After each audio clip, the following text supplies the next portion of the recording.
Risiko terbesar adalah lemahnya tata kelola dalam mengantisipasi dan mengelola risiko pembangunan.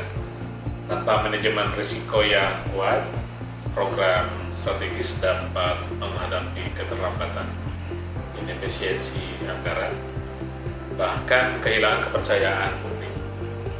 Di sektor pertanahan misalnya, jika risiko konflik lahan, kualitas data, dan integrasi kebijakan pusat daerah tidak dikelola sejak awal, maka percepatan pembangunan akan mudah terhambat. Karena itu, perjalanan menuju Indonesia Emas 2045 harus disertai disiplin pengelolaan risiko yang matang.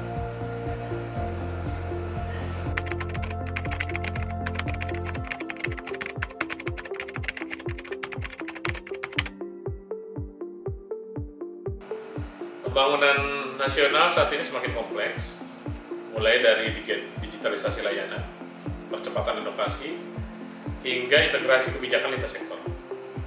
Dalam kondisi seperti ini, manajemen risiko menjadi kerangka penting agar setiap kebijakan dan program berjalan terarah dan terkendali.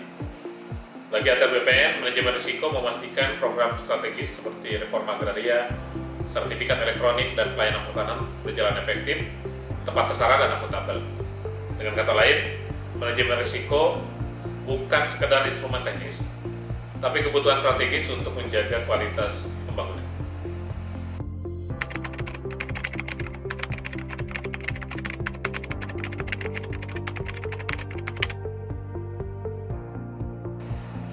Jika manajemen risiko diterapkan dengan baik, masyarakat akan merasakan layanan publik yang lebih cepat, lebih pasti, dan lebih transparan.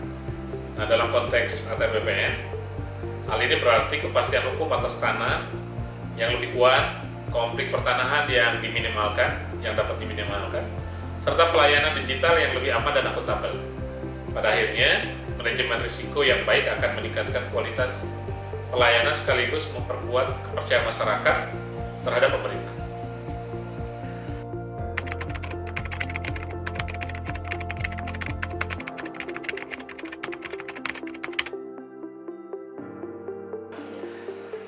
Tantangan terbesar adalah mengubah pola pikir dari reaktif menjadi preventif. Selama ini risiko itu baru diperhatikan setelah masalah muncul. Nah, untuk mengatasinya, manajemen risiko harus menjadi bagian dari pengambilan keputusan pimpinan. Manajemen risiko harus diintegrasikan dalam proses perencanaan, dalam pelaksanaan program, maupun evaluasi kinerja, serta didukung oleh pengawasan intern yang berbasis risiko. Ketika pimpinan memberi contoh, kemudian sistem mendukungnya, budaya sadar risiko akan tumbuh secara alami.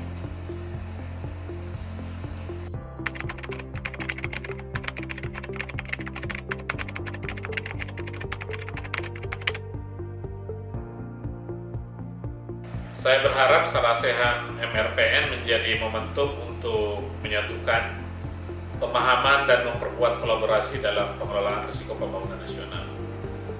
Risiko pembangunan itu bersifat lintas sektor, lintas wilayah, sehingga kementerian, lembaga, dan pemerintah daerah perlu hadir dan berperan aktif dalam forum ini. Melalui sinergi ini, manajemen risiko dapat benar-benar menjadi pilar penting dalam mewujudkan Indonesia Emas 2045.